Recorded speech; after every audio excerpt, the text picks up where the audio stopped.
ആൽബങ്ങളിലൂടെ മലയാളികൾക്ക് ഏറെ സുപരിചിതനായ ഈസ്റ്റ് കോസ്റ്റ് വിജയൻ, സിനിമാ സംവിധായകൻ ശാന്തിവിള ദിനേശ്, ജേർണലിസം വിദ്യാർത്ഥിനി വിനീത, സാക്ഷാൽ Santhosh Pandit, mobile digital media വിദഗ്ധൻ സത്യൻ എന്നിവർ.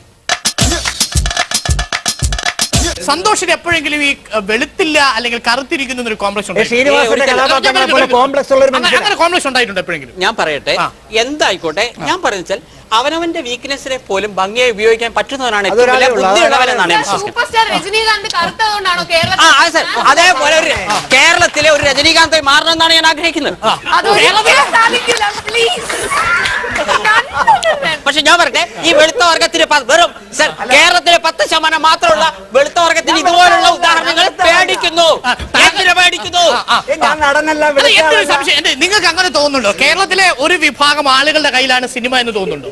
സാർ, അവരാണ് ബോധപൂർവ്വം എനിക്ക് ഇതാക്കുന്നത്. അല്ലെങ്കിൽ ഇവർ എന്തിനടിസ്ഥാനത്തിലാണ് എന്റെ പല്ലിനെ പറ്റി പറയുന്നു, ഇവർ എന്റെ മൂക്കിനെ പറ്റി പറയുന്നു, ഇവരുടെ കണ്ണിനെ പറ്റി പറയുന്നു? എന്തുകൊണ്ട് പറയുന്നു? ഇവർ പറയേണ്ട അതല്ല. ഇയാളുടെ സിനിമയ്ക്ക് എന്താ കുറ്റം എന്ന് വെച്ച് കഴിഞ്ഞാൽ ഇന്നേ വരെ എന്റെ ഒരു വിമർശകന് ജുനുവനായി പറഞ്ഞില്ല.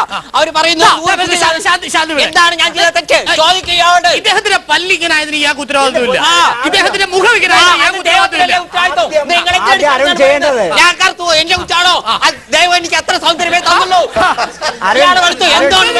ആദ്യം ചെയ്യേണ്ടത് അയാളെ നോർമലായിട്ട് ഇരിക്കാൻ പറഞ്ഞു.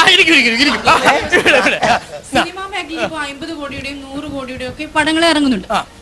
അതിന്റെ വക്താക്കളാണ് ഇരിക്കുന്നത്. 5 ലക്ഷം രൂപ കൊടുത്ത് ഒരു പടം മുതൽ മുടക്കി ഇറക്കിയതിൽ ഞാൻ അംഗീകരിക്കുന്നു. കാരണം അതൊരു മാതൃകാപരമായ കാര്യമാണ്. 5 കോടിയോളം കളക്ട് ചെയ്തു. 5 ലക്ഷം ഉപയോഗിച്ച സിനിമ ചെയ്ത് 5 ലക്ഷം മാത്രം ചെലവാക്കി 5 കോടി. ദാറ്റ് ഈസ് മുടക്ക് മുതലിന്റെ 100 ഇരട്ടി. ഇവിടുത്തെ ടൈറ്റാനിക് പോലത്തെ സിനിമയ്ക്ക് 5 ലക്ഷം രൂപ 5 കോടി രൂപ ഇയാൾക്ക് കളക്ട് ചെയ്യണമെങ്കിൽ ആ പടം 15 കോടി രൂപ കളക്ട് ചെയ്യണം. എങ്കിലേ ഇയാൾക്ക് 5 കോടി കിട്ടും. കാരണം 1 രൂപ കിട്ടിയാലേ 33 പൈസ കോർപ്പറേഷന് പോകും, 33 പൈസ തിയേറ്ററിന് പോകും, ബാക്കി 33 പൈസയാണ് വിതരണക്കാരന് കിട്ടുന്നത്. അവന്റെ 20% പോയിട്ടാണ് ഇവന് കിട്ടുന്നത്. 5 കോടിയൊക്കെ കിട്ടിയെന്ന് ചുമ്മാ ബ്ലണ്ടർ അടിക്കും. ഇത് ഇൻകം ടാക്സ് ഉണ്ട് ഇയാളെ ഹരാസ് ചെയ്യും. ഇനി പോട്ടെ സാറേ, അല്ല 35 കോടി ഇല്ലെങ്കിൽ 5 ലക്ഷം കിട്ടുമല്ലോ എനിക്ക്. 5 കോടി ഇപ്പൊ 5 ലക്ഷം ആയണ്ടോ? അല്ലെ 5 ലക്ഷം ഇയാളെപ്പോലത്തെ ആളുകൾ സംവിധാനം ചെയ്ത സിനിമയുടെ നിർമ്മാതാക്കൾ കെട്ടി തൂക്കി ചാകുമ്പോഴാണ് മനസ്സിലാക്കേണ്ടത്.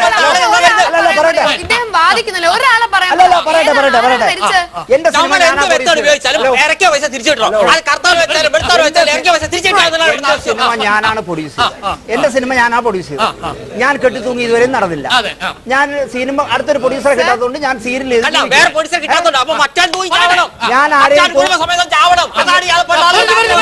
നിങ്ങൾ ചെയ്യേണ്ടത് നമ്മളെ പോലുള്ളവരെ ഇതുപോലെ നോർമൽ അല്ലാത്ത ഒരാളിന്റെ കൂടെ വിളിക്കരുത്.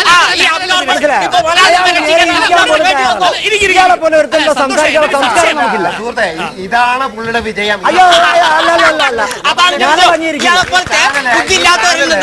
ഞാൻ ബുദ്ധിപൂർവ്വം കളിച്ചു. പിന്നെ നടത്തുന്ന ആളുകളിൽ നിന്ന്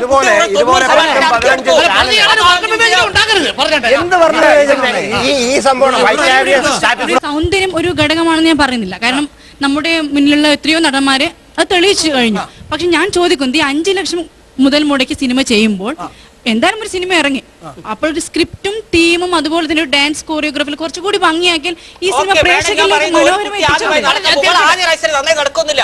ഒരു പ്രാവശ്യം വീണ്ടും നടക്കും. ഞാൻ വീഴാതെ അറ്റ്ലീസ്റ്റ് നടന്നു. അടുത്ത വർക്ക് കുറച്ചുകൂടി ബെറ്റർ ആയിട്ട് ചെയ്യാം.